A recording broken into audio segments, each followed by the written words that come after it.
Well, hello, Nativity Bible Heads. It is Dr. Wayne, and it is time for a Sunday morning Power Bible Study, lectionary Power Bible Study for the last Sunday after the Epiphany. The last Sunday means the one after it, we go to Lent. We are looking at texts. So typically when we are at that point of the last Sunday of Epiphany, we always turn to the transfiguration event. Matthew, Mark, and Luke are very consistent in that they all narrate the events of Jesus' baptism, and his transfiguration. John, not so much. John mentions that Jesus was baptized, but he doesn't really narrate that Jesus was baptized, and there's no transfiguration in John. But in the Synoptic Gospels, the transfiguration plays a very significant account. It's like the midway point, usually, of each gospel that's narrated. Now, we're going to be in Genesis 34. We're going to be looking at Psalm 99. We're going to be in 2 Corinthians chapter 3 and Luke chapter 9. We're going to start with the Old Testament passage from, I said Genesis? I meant Exodus. Exodus 34. And it's, anytime we're dealing with Exodus, we got to remember that what we're dealing with is Moses leading the people. Remember, Exodus is where they actually left. That's what Exodus means. Exodus is when they actually left Egypt. They wandered in the wilderness, and they go to Mount Sinai. And they stay at the foot of Mount Sinai for quite a while. If you read the narrative straight through, Moses goes up and down the mountain about 5 different times. This is one of those. In Exodus 34, verse 29. Moses came down from Mount Sinai as he came down from the mountain with the 2 tablets of the covenant in his hand. Oh, by the way, this isn't the first time he came down with the tablets. Remember, the first time he came down with the tablets was when the golden calf incident was going on, and he breaks the tablets, right? Well, this isn't that time. This is after that.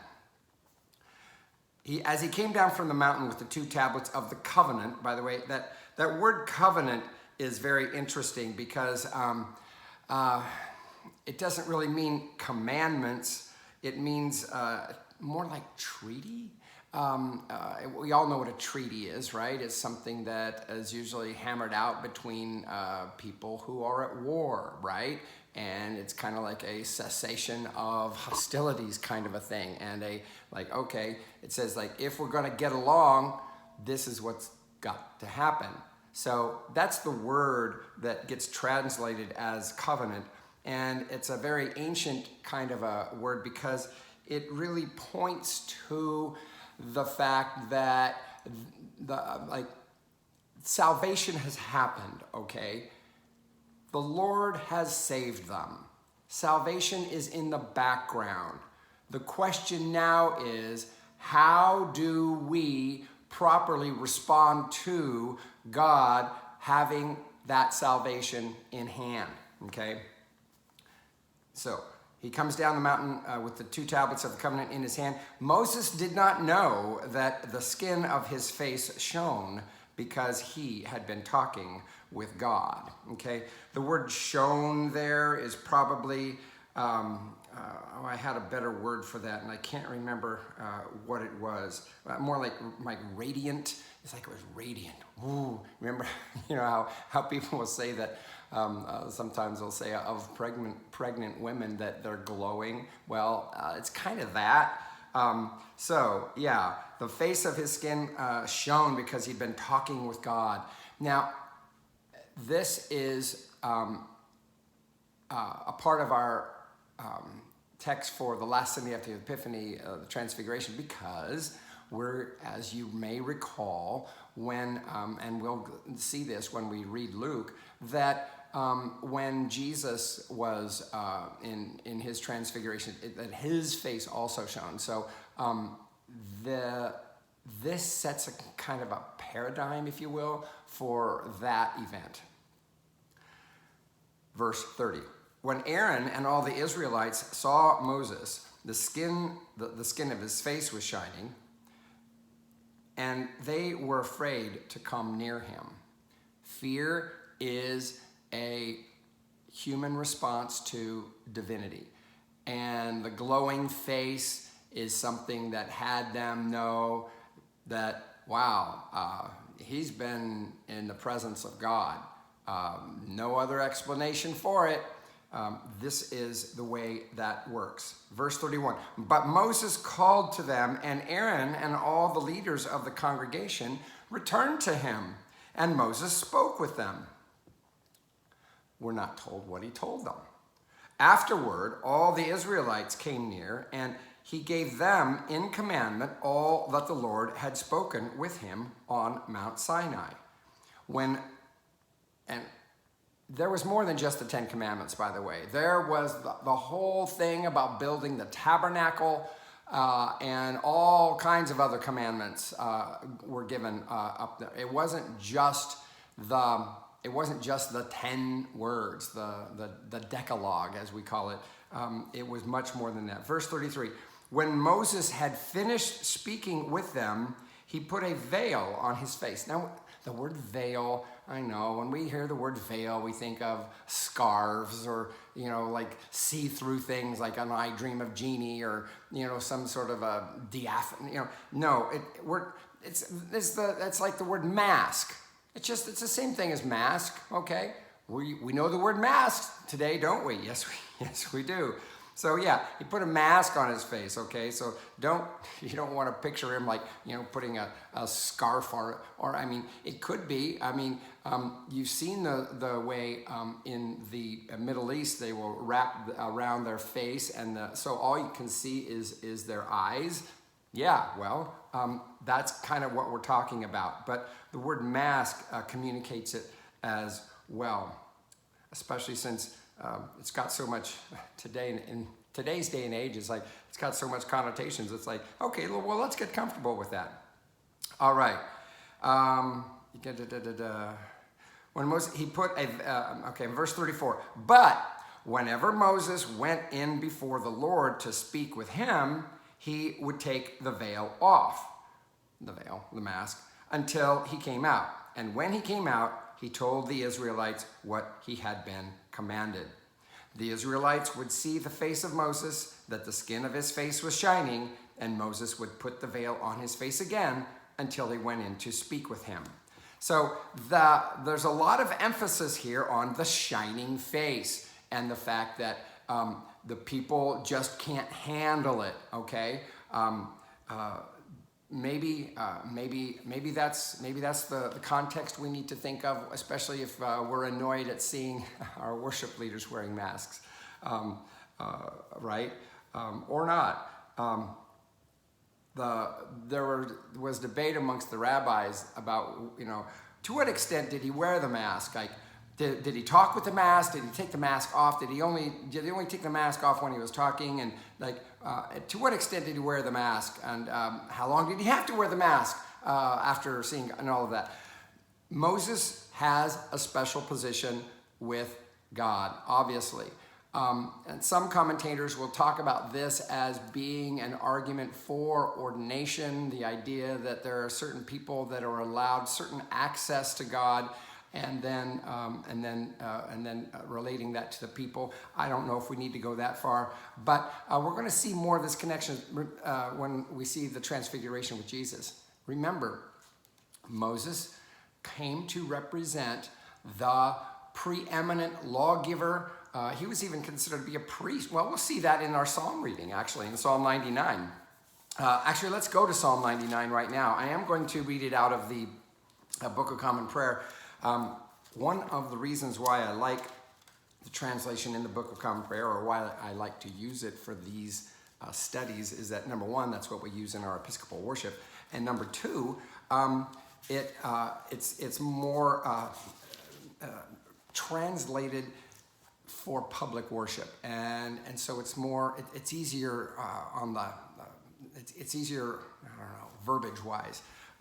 When we read it in our New Revised Standard, it's not so much caring for, oh, can we use this for public worship, but we will use it here in our study in the Book of Common Prayer. Verse 1, Psalm 98. The Lord is king. Let the people tremble. He is enthroned upon the cherubim.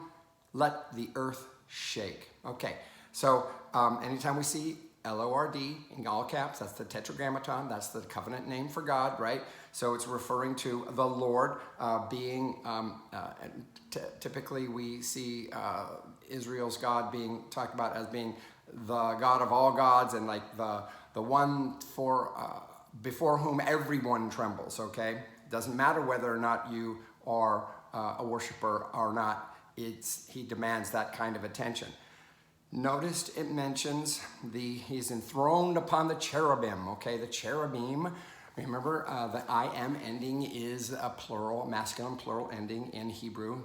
The cherubim are the figures on top of, on the lid of the Ark of the Covenant, okay? They're kind of like this. And if you can imagine this as being put together and like somebody sitting in that right there, that's the way the Israelites viewed God. That the Ark of the Covenant was a throne where their invisible God sat upon. Okay, so this is what we call an enthronement psalm. There are several enthronement psalms, and it might even be something that they used liturgically when a king would ascend to the throne, very possibly. Look at verse 2. The Lord is great in Zion. He is high above all peoples. Remember, when we see the word Zion, Zion is actually the name of a hill in Jerusalem. Remember, Jerusalem is made up of several hills, okay? Zion is the hill upon which the temple was built. There's a temple there now. It's a mosque, but it's not a Hebrew temple.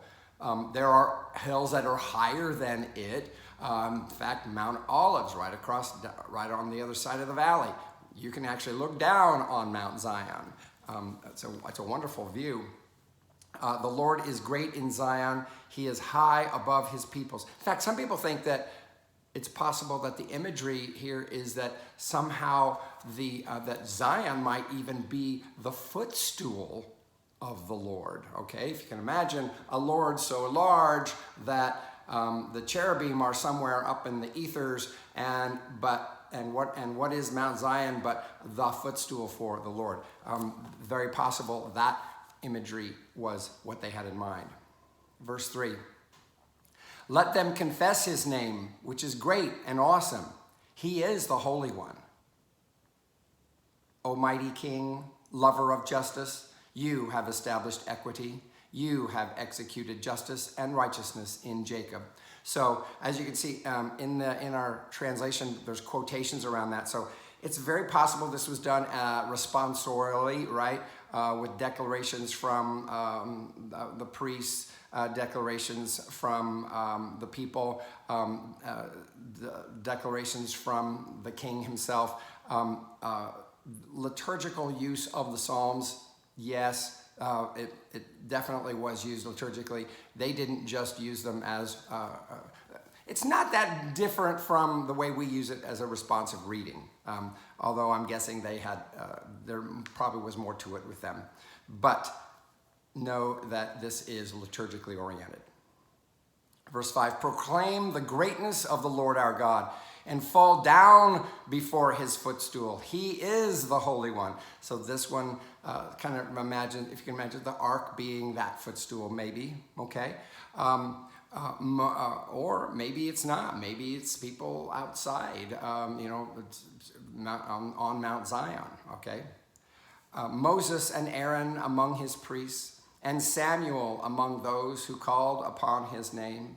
They called upon the Lord, and he answered them. So the mention of Moses and Aaron And Samuel, it's very unusual to hear Samuel mentioned in a litany, a list of interlocutors with God, priests, and what have you. But he is listed here.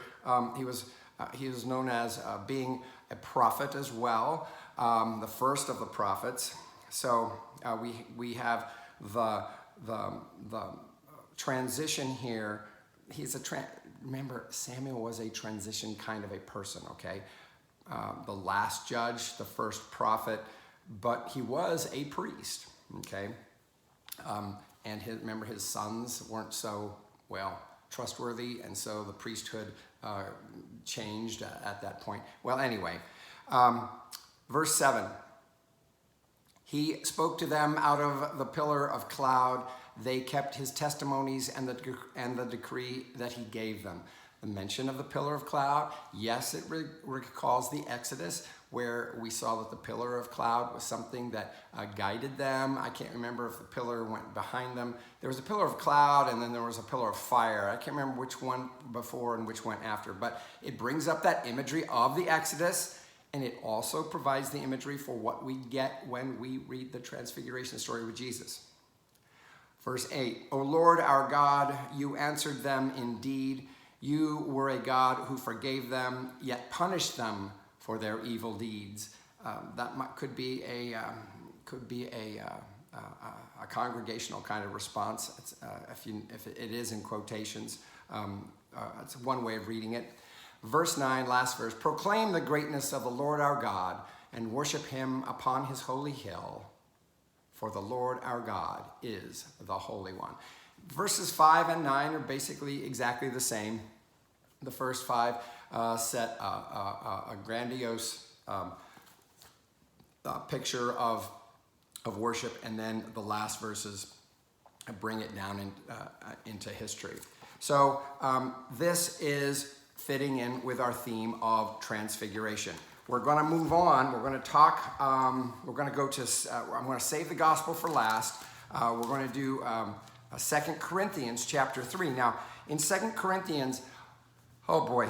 So, our readings from our epistle readings lately have been from 1 Corinthians.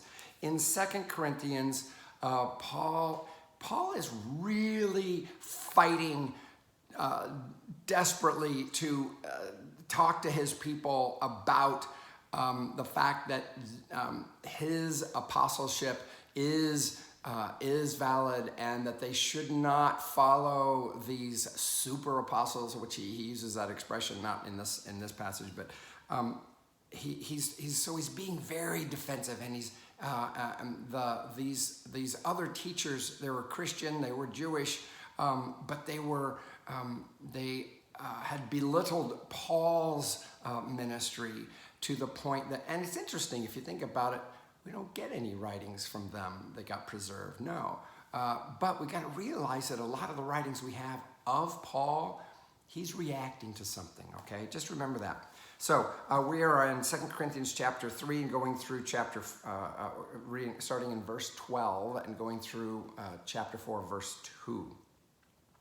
Since then, we have such a hope, we act with great boldness. The hope he's talking about is the fact he's been talking about, or he had been in our 1 Corinthians readings from the previous few weeks, resurrection and all of that, and the hope that we have of resurrection because he was resurrected. We think that that's probably what he's referring to here. Since then, we have such a hope. We act with great boldness. Not like Moses, who put a veil over his face to keep the people of Israel from gazing at the end of the glory that was being set aside. Okay, Paul is appearing to kind of throw Moses under the bus a little, in that he's sort of, the masking that Moses did is like, well, we don't have to worry about that. We're going to be closer to God than Moses. He's not really putting Moses down so much as he is trying to say that the closeness that that Moses experienced with God, that's in store for us as well, okay? But their minds were hardened. He's talking about He's talking about the Israelites. But their minds were hardened. Indeed, to this very day, when they hear the reading of the Old Covenant, that same veil is still there, since only in Christ is it set aside. So Paul is kind of like saying that, remember, Paul himself was Jewish, okay? He's not trying to put down Judaism, but he is trying to show and demonstrate that Christ completes Judaism, that it completes it in the sense of like, this was where God was going all along, okay? And now he's suggesting that that veil was an encumbrance, okay? And and he takes it from seeing it as something that Moses wore, but no, that veil is over all other faces. So everybody is just a little bit masked, if you will, and not barefaced before God. But in Christ, as he says, that is when it is set aside. So for Paul, the coming of Christ totally was a total game changer in that whole realm of asking the question, well, how do we know God? Well, we know God intimately, face to face. Look, verse 15. Indeed, to this very day, whenever Moses is read, a veil lies over their minds. But when one turns to the Lord, the veil is removed.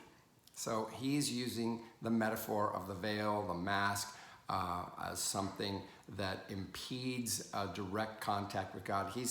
Paul is arguing for the fact that when we recognize the value of what Christ has done in God's overall plan, that veil is totally gone. Now, verse 17, the Lord is the Spirit, and where the Spirit of the Lord is, there is freedom. And all of us, I remember once going to a revival. Revival always starts with the revival preacher always preaches his first sermon on the Sunday morning, and I remember being at a church some point visiting, and a preacher preached on just this one verse. And all of us, with unveiled faces, seeing the glory of the Lord as though reflected in a mirror, are being transformed into the same image from one degree of glory to another. For this comes from the Lord, the Spirit. So, Paul, so you remember how that I mentioned that in that Old Testament passage from Exodus, sometimes people will use that as an argument for ordination and how it sets some people up as being a conduit for God because of the fact that there's some sort of a special. Well, this one is kind of used for people arguing from the opposite side, saying, "Hey, we all got unveiled faces." So choose your poison there. This is what he is. So this verse of 3:18. I remember some guy did a whole seminar, whole series on just this, the idea that we have an unveiled face, is seeing the glory of the Lord as though reflected in a mirror. Really? Can you imagine? One of my goals, I'm recording this before my trip to Israel, and I know this is for the 27th, but I'm recording it before my trip to Israel. But one of my goals is to actually see in people's faces the glory of the Lord. Can I do that in Phoenix? Yeah, I could. But I'm not really living in pilgrimage in Phoenix now, am I? No, I'm not. So this is what one of the things that Paul turns me on to.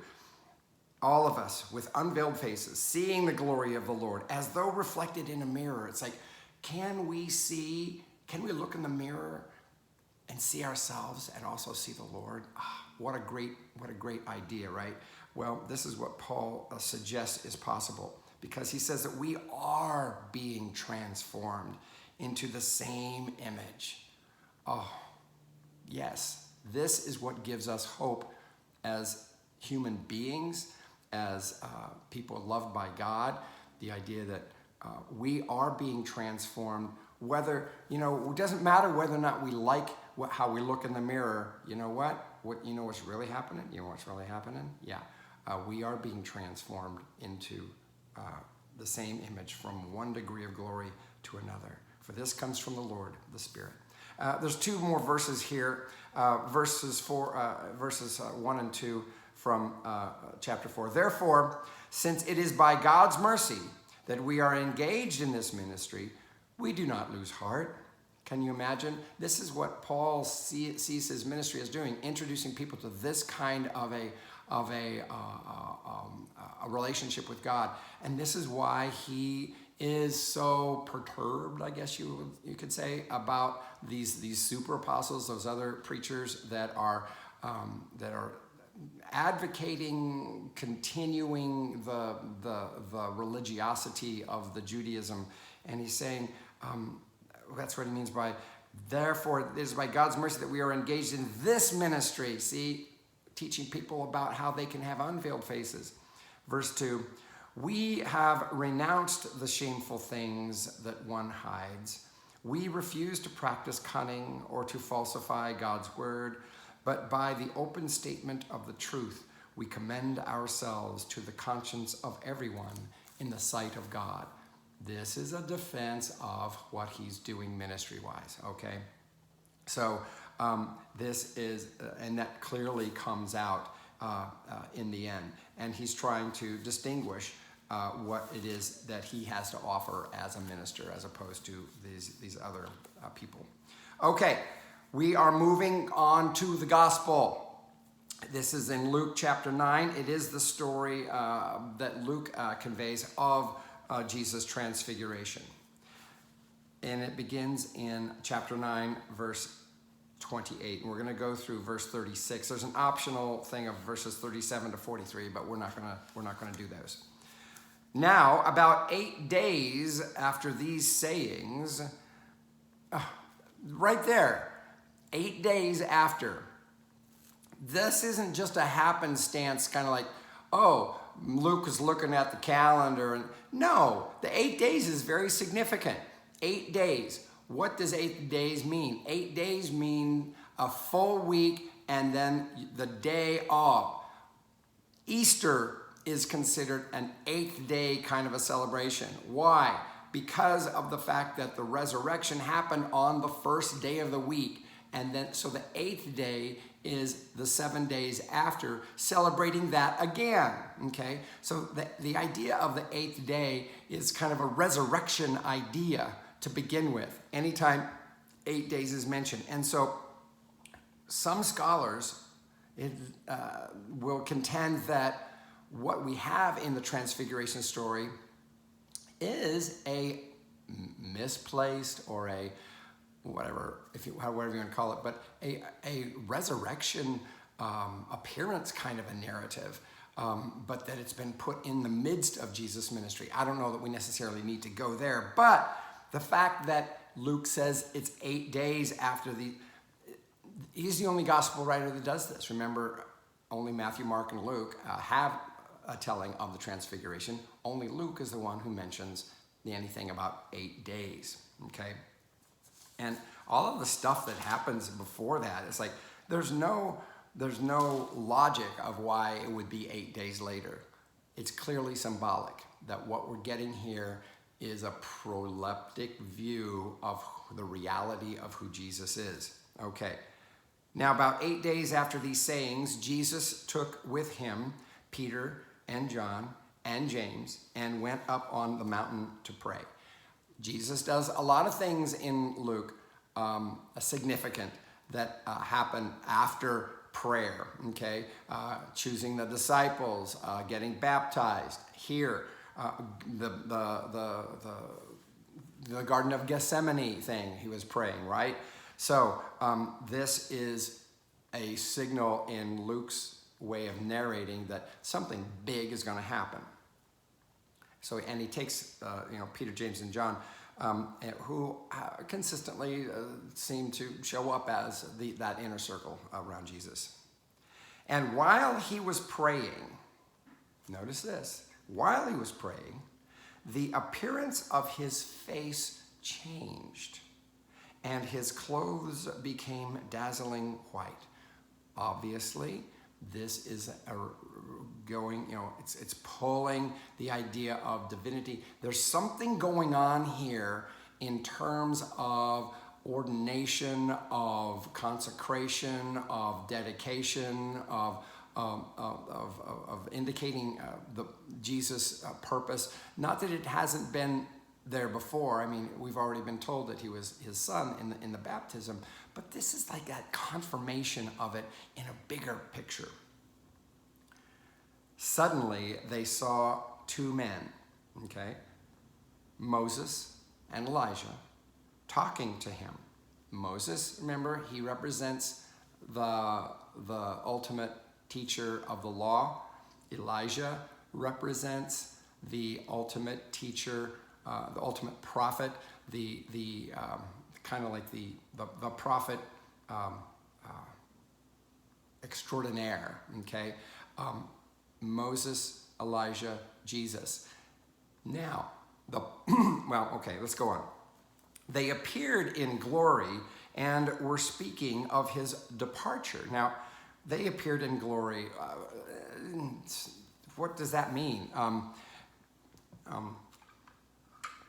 It could mean that there was a radiance to them as well. And we're speaking of his departure. That word departure is very significant. It's the same word that we have for the word Exodus. Yeah, Exodus. They were speaking of his departure. Moses had already led Israel in a departure, leading them out of slavery into the wilderness. That was that salvation event, okay, was an Exodus. Jesus' departure, we know what he's talking about there. We know it was referring to what's going to happen on Golgotha in Jerusalem with the cross and the death. That's Jesus' Exodus.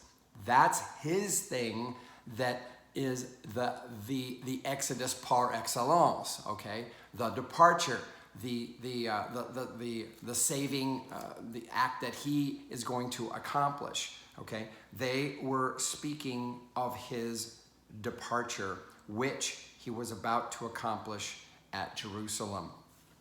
Now Peter and his companions were weighed down with sleep. We have seen them weighed down with sleep many times. We will see them eventually in the Garden of Gethsemane.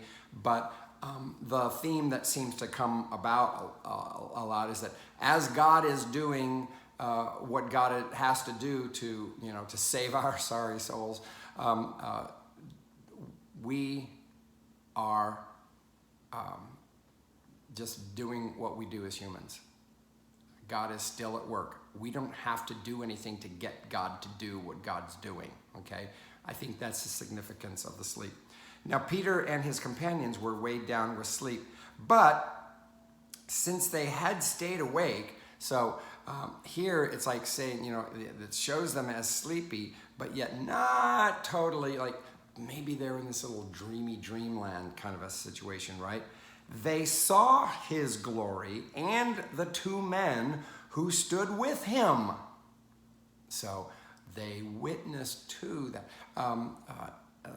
The epistle, 2 Peter, talks of it as though 2 Peter was written by Peter, possibly was, and testifies about seeing his glory. Okay, and the two men who stood with him, just as they were leaving him. Okay, just as so Moses and Elijah, just as they were leaving. So there's this meeting on the mount. Just as they were leaving him, Peter said to Jesus, "Master, it is good for us to be here. Let us make 3 dwellings." So just as they were leaving him, Peter was like, "Oh, wait. No, you guys can stay. Let's build a place for all of you to stay, and so we can memorialize this moment." So he says, one for you, one for Moses, and one for Elijah. So Peter was understanding this to be Jesus as like, oh, he's one of these kind of guys. Oh, this is the significance. Peter had it wrong though, okay? Peter had it wrong, we're gonna see that. Because the words not knowing what he said, because that's not the point of it. The point of it is not, oh, this is the third great manifestation of God in the world with this Jesus. That's what it means by not knowing what he said. Verse 34, while he was saying this, a cloud came and overshadowed them, and they were terrified as they entered the cloud. So this cloud comes in. So this is, whenever we have this big cloud, it's always a manifestation of the presence of God, okay? And this is what happened to them. Then from the cloud, so remember they're in the cloud, and they hear a voice. There came a voice that said, and notice the speaking here is speaking to the disciples. Could also be speaking to Moses and Elijah. This is my son, my chosen, okay? That word for chosen could also mean, be my beloved. We get that in other manuscripts, but it's probable that some manuscripts use beloved there because they're used to hearing that from the baptism story. But this is my son, my chosen. Listen to him. So Peter, remember, he's all in this world of, oh, this is great. Let's build 3 dwellings. Oh, this is great. We got 3 great teachers. And it's like God is saying, Peter, this is my son, my chosen. Listen to him, okay? Those other guys, they were great. They had their role and they did a great job. And yes, we got to just let them pass because this is my son, my chosen. Listen to him, okay? This is very significant. When the voice had spoken, Jesus was found alone. So that voice that spoke, that said what it said,